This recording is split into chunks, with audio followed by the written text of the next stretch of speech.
سلام دوستانو، نننۍ ویډیو د باره کې ده چې یو زنانه د نارینه نه بیلیده په دې وجه کوي چې د جنسي طاقت نشته، نو د دې څه حکم دی. خو تا زموږ په چینل نوی دا سبسکرایب کړو، د بیل آیکن هم دباو کې. ډیره مننه. ګرانو دوستانو، مسایل هر قسم راتلی شي. یو داسې مسله هم راتلی شي چې یو انسان دی هغه نامرد دی، هغه جنسي طاقت نه لري، دې سره کور والا به ژوند تیری او ګناه شریعت دی کې څه وایي.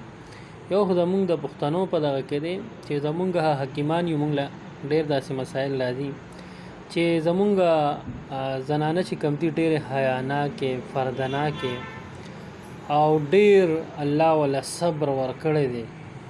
د سړو په دغه کې زمونږ زنانه ډېر زیات محتاطه، الله په مونږ ډېرې پردې ساتلي دي چې داسې زنانۍ چې د هغې بالکل د 15 کالو نه خاوندان چې دی هغه د کار نه وي، هغه نامردي او هغه ورسره ژوند تیری او هغه دا ګیله چاته نه کوي او خاوند یې علاج کوي خو هغه چاته دا ګیله نه کوي. یو خو دا عام پښتو شوه که نه، الله به د دې اجر خامخا هغه زنانه ته ورکوي. زه خو یم دا په بزرګه ده، بس الله به ډایرکټ جنت ته بوځي، ځکه چې دومره غټ تکلیف د خپل خاوند دپاره د خپل مور پلار د عزت دپاره هغه قرباني کوي.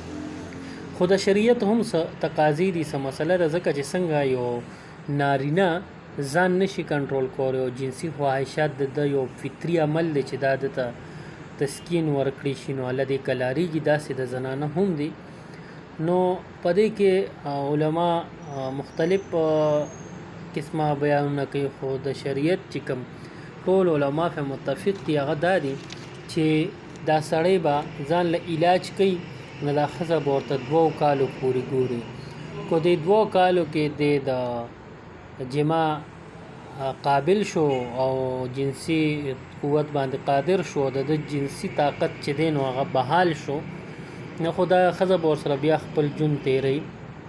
الله دې داسې مسایل په چا نه راولي. خو که چېرې په 2 کالو کې د څه امپرومنټ ونه شو او د جما قابل نه دی، نو بیا زنانه ته دا حق شریعت ورکوي چې دا د جدایي اختیار کړي او د طلاق مطالبه دې وکړي او بل خاوند دې وکړي. امید دی چې ویډیو به ستاسو خوښه شوي. چې ویډیو هم خوښه شوي لایک کړئ، چینل سبسکرایب کړئ، موږ ته اجازت راکړئ. د لوی الله